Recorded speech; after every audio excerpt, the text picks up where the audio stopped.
So really what we're looking for is a break above this kind of 16 on a weekly perspective. I wouldn't be surprised though if we go up here, depending on where Bitcoin plays, if we go up here and get rejected one more time and then basically do almost like a triple bottom here and then go. And that'd be 1, 2, and then 3 bottoms for a break to the upside.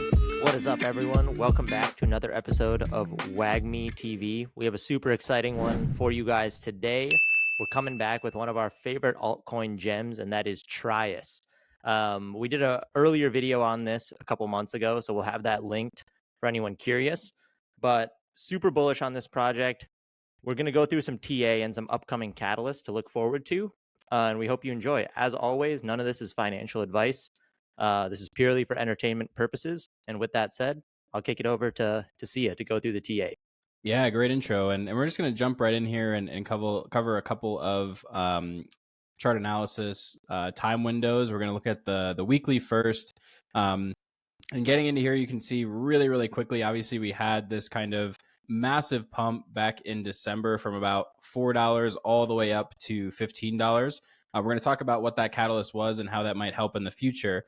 But now we're kind of at this critical point where we are trying to consolidate between this kind of $16, $17 mark and $11 and $12 mark here.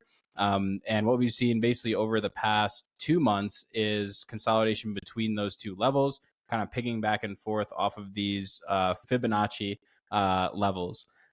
So what would really be bullish here is if we got a potentially short term, if we got a clean break above this 16 level, then we'd be gunning right for $20. And that's kind of the next big resistance that you're going to see over here.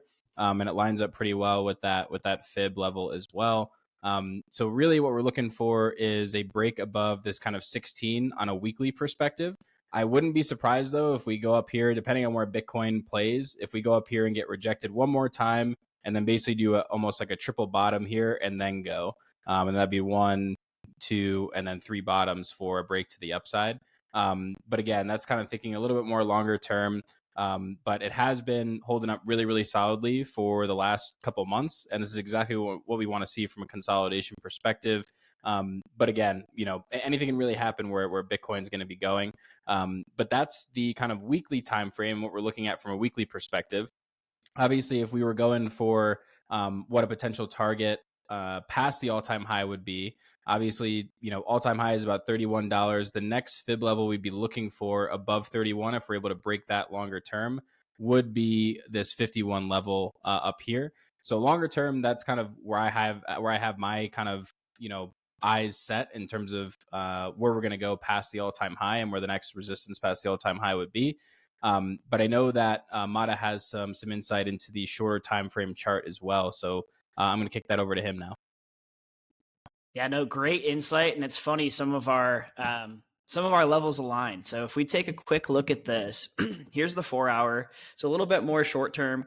We have this trend line that we broke out on. We've almost retested here, retested again, broke through it, tried to come back up and couldn't quite do it. Now we're kind of testing this on the low end. So it's now turned that support level into resistance. What's interesting is literally just in the last couple hours, we came right up to that line. We couldn't quite close above it, but we got above it with a little wick.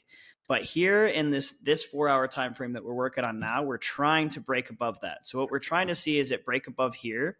And then to Sia's point, we could go see this go and test kind of some of the more of the local highs around that 17.5 range. And so that would be really bullish there. And then obviously from there, we'd be looking at $20 if we were to break out from there. But we're really going to be looking at this trend line. And if we actually go to the daily, another little interesting point with this same trend line is that if we pull up the 50 and 200 day moving average, you can see that the 50 day is actually right at this line as well. So we kind of rejected off of that. We'll see how this day turns out, but we're looking for this to come up above here, ideally stand on top of this, and it can go back and retest that 17.5 level. And if we can get above there, definitely bullish with what Sia had to say. So funny how we're kind of in alignment on some of the levels that could happen by the different techniques that we have in place as well. No, I love it. I think that gives us a really good insight into, what's going to happen potentially short term, what levels we're looking at, and then longer term where we're trying to head. Love it. Go ahead, Ev. Well, I was just going to say too, and I think it's where you were going with this, is that, it's already very bullish with price, but there's some great news around the project as well. When you look at, potentially a mainnet launch in the next month here, I think what we heard in late 2023 was that the mainnet launch was going to be in Q1 of 2024 here. You don't want to rush good technology, so it seems like they're pushing it back just a little bit. But that's another huge catalyst for why we're seeing these retests of highs we haven't seen for a while within the price. And something that's happening right now is they're currently porting over from the testnet to the mainnet a lot of the TRIAS tokens, and what we'll potentially see is actually an introduction of a new token to the TRIAS ecosystem. We're going to see the NetX Mainnet governance token. And so this is looking to be targeting Q2 2024. Obviously, like I just said, the mainnet was pushed back a little bit. So this could potentially stretch into Q3 2024. But if you're looking to get your hands on some of these NetX tokens once they come out, there's going to be 3 ways to obtain the governance tokens. It's going to be by migrating your TRIAS tokens to the mainnet and participating in the staking that's going to be allowed, by exchanging TRIAS for NetX governance tokens, and finally by airdropping to TRIAS holders. So it seems like, like you said with the price action, there's a lot of reasons to be bullish on TRIAS, but here's just another with the mainnet launch coming up and another governance token launch to be even more bullish on this project.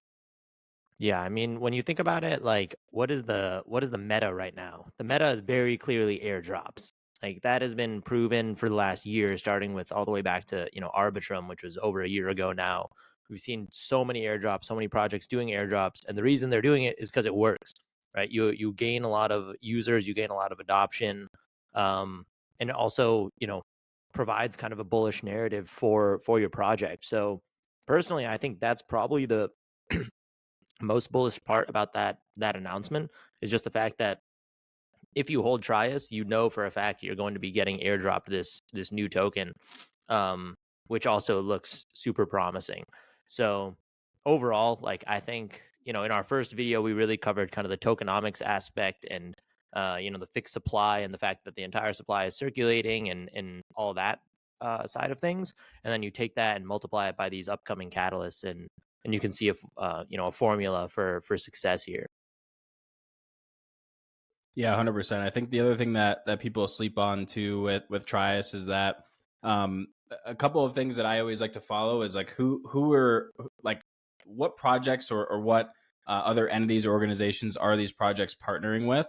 And TRIAS has already multiple partnerships with different governments across the world.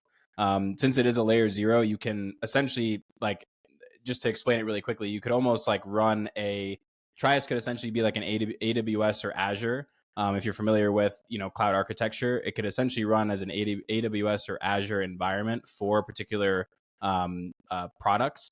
And so they've actually partnered with the Chinese government as well as the Japanese government.